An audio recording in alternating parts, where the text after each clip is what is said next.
Bom, voltando para as nossas aulas de Reino Plantae, hoje a gente vai falar dos hormônios vegetais ou chamados fitohormônios, que são substâncias ativas em quantidades mínimas que induzem efeitos especiais de crescimento e desenvolvimento desse vegetal. Isso acontece da mesma maneira que os nossos hormônios, né, dos seres humanos, também funcionam, né, estimulando ou inibindo o crescimento e desenvolvimento. A gente vai falar dos seguintes hormônios: as auxinas, giberelinas, citocinas, ácido abscísico e etileno. Bom, as auxinas, na verdade, ele é o principal hormônio vegetal conhecido. Tá? Ele é sintetizado nas regiões do meristema, de caule e de raiz. Então, sintetizado significa produzido, né? Então, ele é produzido nas regiões de pontas, né? De extremidades ali, de caule e de raiz, pelos embriões da semente e por folhas jovens. Então, são essas as regiões que produzem as auxinas. E os vegetais sintetizam esse hormônio a partir de um aminoácido chamado triptofano, que é um aminoácido até que a gente também produz, tá?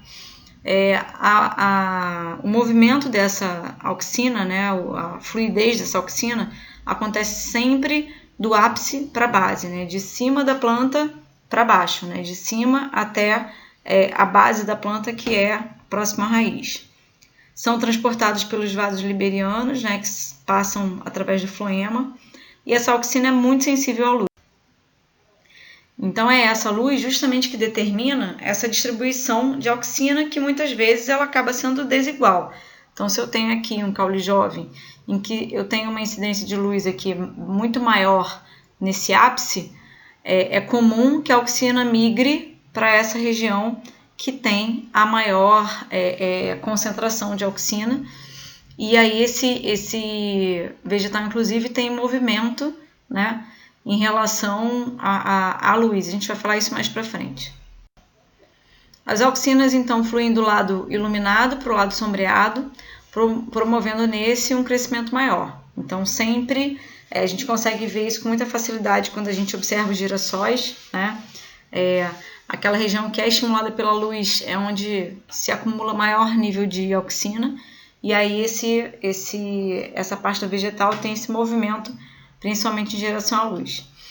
A absorção da luz está a cargo de pigmentos como carotenoides e riboflavina, que é a vitamina B2.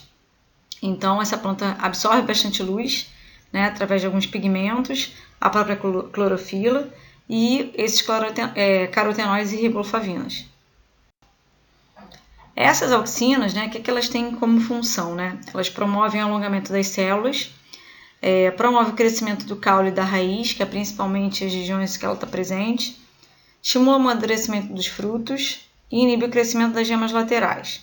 Gemas laterais são como se fossem os brotos, né, que é onde crescem, né, as laterais de um galho, por exemplo, né, de um caule, que é uma parte secundária de um caule principal, né? Isso a gente chama de gemas laterais. E quando a gente diz que ele inibe o crescimento dessas gemas laterais, a gente diz que ele promove uma dormência apical, né? E uma parada no crescimento do vegetal. Vocês vão perceber que existem hormônios que vocês vão falar assim: mas não existe outro que faz também amadurecimento do fruto? Nenhum hormônio trabalha 100% sozinho, igual os hormônios do nosso corpo, tá? A gente identifica auxinas que são naturais, produzidas pelo próprio vegetal, e auxinas que são produzidas em laboratório, né, que são feitas para terem um uso específico na agricultura, por exemplo, podem servir como herbicida, né, então elas são artificiais. Então, a auxina elaborada pela gema apical do ramo principal inibe o desenvolvimento das gemas laterais do caule. Esse fenômeno é conhecido como dormência apical. A mesma coisa que eu estava explicando na última frase ali, né? Então, quando a gente tem esse processo de dormência apical, é como se fosse um start no crescimento dessas gemas laterais. Senão, esses galhos laterais cresceriam eternamente sem parar. Então, aqui é o que acontece, na realidade, sobre a aplicação do AIA, que é uma forma de auxina, tá? É um hormônio chamado AIA. O que acontece em relação ao crescimento do vegetal, né? A gente tem quando a gente tem a aplicação desse hormônio, você tem um crescimento que chega a um crescimento ótimo para a raiz e depois ele tende a reduzir, mas tem um crescimento ótimo para o caule muito maior depois de um determinado tempo, já que esse caule é quem está exposto diretamente à luz, né?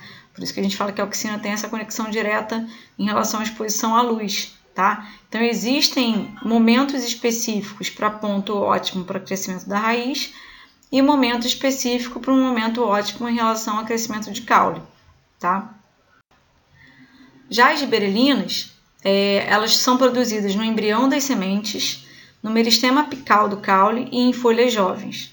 São encontradas em maior quantidade nas sementes imaturas dos frutos. Então, sempre naquela semente que ainda é uma semente jovem, né, de frutos específicos.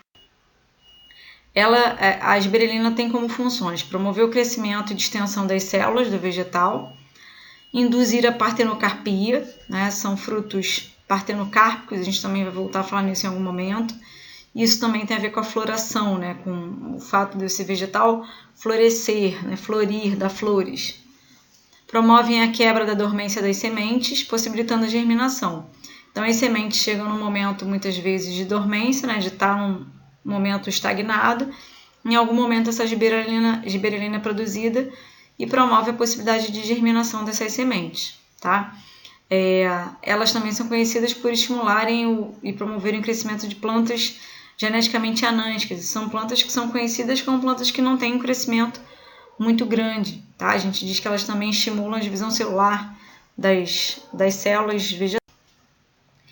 Então, essas giberelinas, elas também interagem com as auxinas, induzindo efeitos especiais como o crescimento acentuado, ficou com erro aqui, do caule de certas espécies de plantas. Então, foi como eu falei no início, né? Nenhum hormônio ele trabalha exatamente sozinho, né? Os hormônios trabalham juntos, né? Como, por exemplo, isso acontece no nosso corpo, em que a gente tem, por exemplo, um hormônio produzido pela tireoide, pela hipófise, que controla o hormônio produzido pela tireoide, entre outros exemplos, tá? Então, tem sempre essa conexão aí, um hormônio com o outro. As tocinas, tem várias formas de falar essa palavra, né?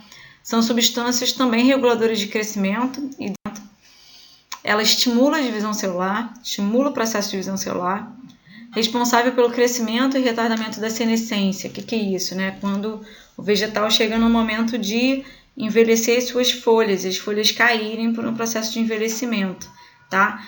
Então, ela tenta evitar que essa folha envelheça e caia, né? E essa planta tenha que promover uma nova formação de uma nova folha. É responsável também por desenvolvimento de fruto, por germinação das sementes. São muito encontradas em sementes e frutos jovens. Isso faz muita correlação com essa primeira característica de estimular a divisão celular, tá? Então, se a gente pensar no processo de divisão celular, que é a base, né, para as células se dividirem, isso tem tudo a ver com uma célula que ainda está em processo de formação, por isso sementes e frutos jovens. Da mesma forma que as giberelinas, as tocinas interagem com as auxinas, promovendo efeitos especiais no crescimento e desenvolvimento do vegetal. De novo, essa combinação entre os hormônios e as auxinas sempre ali importantes, tá? Porque a auxina realmente é o hormônio principal desses vegetais. O etileno é um gás incolor, de natureza dos hidrocarbonetos, né? Ele é volátil e encontrado com muita facilidade naturalmente. É encontrado em doses mínimas e age como um hormônio vegetal, né? Mas a gente também tem a produção dele artificialmente, tá? Ele é encontrado em raízes, caules sem folhas, flores, frutos e certos fungos também. Então, não é uma particularidade apenas dos vegetais. A principal função do etileno é a maturação dos frutos, tá? É promover o amadurecimento dos frutos. Então, muitas vezes, se usa o etileno como sendo borrifado, né, na agricultura para fazer com que esse fruto amadureça mais rápido e ele consiga ser vendido rapidamente, né? Então, ele acaba sendo muitas das vezes misturado a outros tipos de produtos, né, agrotóxicos que têm função de controlar praga, né, em plantações. E ele também induz a floração de certas plantas, como o abacaxi, que é um fruto específico, né? Na verdade, nem é um fruto exatamente, mas ele tem toda uma formação específica. O ácido abscísico, abscisão significa corte, né? Significa quebra. Então, ela produz a indução à queda de frutos e folhas. Então, em algum momento, esses frutos, né, caem, as folhas caem, porque chega numa fase específica, às vezes até em relação à estação de ano, que tem a ver justamente com essa queda, né, essa abscisão de folhas e frutos. Indução do estado de dormência das plantas, possibilitando-as sobreviverem em condições adversas. Então, se a gente estiver numa região muito fria, muito árida, é muito possível que o ácido abscísico consiga controlar o metabolismo desse vegetal e não permitir que ele morra. Os efeitos provocados pelo ácido abscísico antagonizam os determinados hormônios reguladores do crescimento e desenvolvimento do vegetal. Então, ele faz o processo de controlar muito esse crescimento, né? Ele vai um pouco contra isso. Então, por exemplo, se o ácido abscísico ele induz a uma queda de folhas e frutos, existem produtos que são utilizados na agricultura que são para inibição do ácido abscísico, por exemplo, tá? Então, por exemplo, é muito comum usar esses produtos para manter o fruto na árvore e não permitir que ele caia, né? Então, mantém o fruto maduro no vegetal sem que ele caia, porque se esse fruto cair da árvore, ele deixa de ser comercializável, né? Porque ele vai amassar, né? Ele vai deixar de ser um fruto comercializável, né? Ninguém quer comprar um fruto que está amassado, né? Que está estourado. Então, os produtos, inclusive, são utilizados com essa função. Existem alguns movimentos vegetais, né? Que têm a ver, inclusive, com a ação de determinados hormônios. Então, por exemplo, os tropismos, tactismos e nastismos. Os tropismos é o movimento mais importante que a gente pode ver, que na verdade é um movimento orientado por um estímulo. Tá? Todo tropismo é um movimento de um vegetal orientado por um estímulo. Esse tropismo ele é considerado positivo quando uma parte específica do vegetal cresce, faz uma curvatura em direção a um estímulo específico. E o tropismo negativo é quando existe uma curvatura contra esse estímulo. Os tropismos acham-se na dependência da ação das auxinas, então quando você tem um vegetal lá que vira, né, se movimenta em direção ao estímulo, significa que as auxinas estão migrando para essa região que vai ter esse movimento, tá? Então os tropismos principais são fototropismo, geotropismo, tigmotropismo, quimiotropismo. Ainda existem outros, né? Hidrotropismo, quando o vegetal cresce em direção à água, reotropismo, quando cresce em direção à... Tá? A gente vai falar dos mais importantes, né? O fototropismo, então, tropismo é movimento em direção a um estímulo. Se ele tem o prefixo foto, significa que esse estímulo é a luz, tá?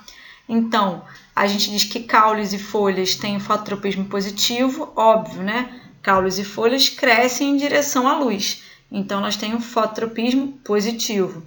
A raiz não cresce em direção à luz, né? Ela cresce em direção ao centro da terra. Então, as raízes têm o fototropismo negativo. Já o geotropismo é o contrário, né?